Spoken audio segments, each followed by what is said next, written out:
Hello everyone, welcome back to the next video. In this video I will show you how to create a pumpkin in Blender. So let's get started. First let me enable my screencast keys. So if I try to press any type of keyboard shortcut, it should be available to you on the left hand side bottom. So first we'll delete the cube, so just click on X, delete.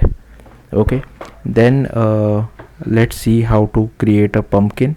So first we need to add a UV sphere, so add mesh UV sphere, then go to edit mode, go to proportional editing, and here just zoom in a little, select the top face, then select the bottom face as well using shift so that our top face is not removed. Once you select the top and bottom, not face, sorry, vertex I mean, you just have to do S and Z, move it a little bit, okay, not too much, and here you can just with the help of your mouse you can just like expand your proportional editing as well, and with SZ move it a little bit in, so something like this looks okay to me. Once that is done, you can just go to Z axis, so just click on Z, and here we can select lines like this, vertical lines like vertical, horizontal and diagonal lines we'll have to select. So I'll just zoom in a little. Okay, so I'll just select this vertical line first, okay, then the bottom vertical line as well, then this particular straight line. I will just remove this extra dot which was selected.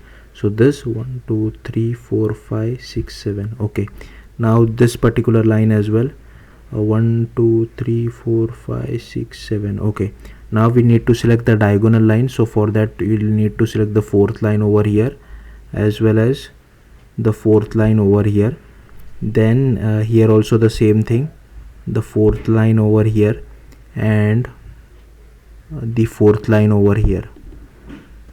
Okay, so once these all are selected, then we have to press Option S or Alt S if you're on Windows, and then you can just do little bit and then bring this proportional editing little bit in, so something like this. Okay, so yeah, this looks okay to me. You can play around with this value, so Option S, I'll just move it little bit upwards as well. So yeah, this looks okay to me. Feel free to change it however you feel like. Then we just have to press Command B or Control B if you are on Windows, and I will do something like this. Then we need to turn off proportional editing.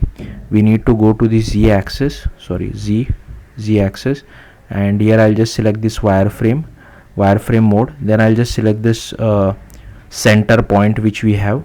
Okay, so the top and the bottom one both are selected with the help of wireframe. Then I just press X, delete vertices, then go to solid mode again. Okay, then we need to select the bottom line, so I'll just select this bottom line and I'll just do GZ. I'll just move it at the bottom to bring down a little. Then I will do ES. Okay, I'll just bring it in. Then I will press F to fill. Then I'll just select this top face which we have. Then we can just do Shift D to duplicate, so Shift D and move it in the Z direction, so something like this, and then we just do EZ, move it at the top. Okay, S to scale. Then again we will do the same thing. I'll just zoom out a little bit, EZ, S to scale. Okay, then go to, so we are already in kind of like a front view, then again do EZ. Okay, then rotate it a bit, something like this. Again do S to scale, then again EZ. Okay, and rotate it a bit, yeah, and S to scale. Okay, once that is done, we can just select the bottom face of our trunk, which we had moved at the little bit up. So I'll just select the bottom face, and we can just do EZ again and move it at the bottom and join it. Once that is done, we can just add a loop cut as well. So add a loop cut over here and just press S and expand it out a little bit. Once that is done, we can just select the top of the trunk.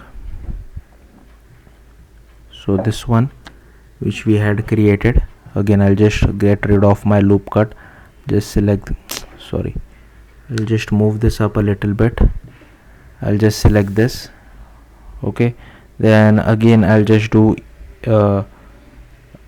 ES to scale and F to fill. Okay, then we can just go to our modifiers, add a subdivision surface. So yeah, you can see something, it looks something like this. Then just go to object mode, and here you can just do shade smooth. So yeah, looks okay to me. Then if you want, you can just go to the shading tab, click on new. Let my laptop catch it up. Okay, so something like this, and here you can just click on this color and give it some brownish, something like this. Yeah, looks okay. If you want to apply the modifiers, you can do that as well. Apply. Then if you want, you can just export it, file, export, gltf. I'll just save it to the downloads folder. Just go to data as well, mesh, apply modifiers, click on export gltf. Then you can just go to this gltf viewer which we have, drag and drop, and here you can see this is our pumpkin. So yeah, that's it. Thank you for watching. Bye.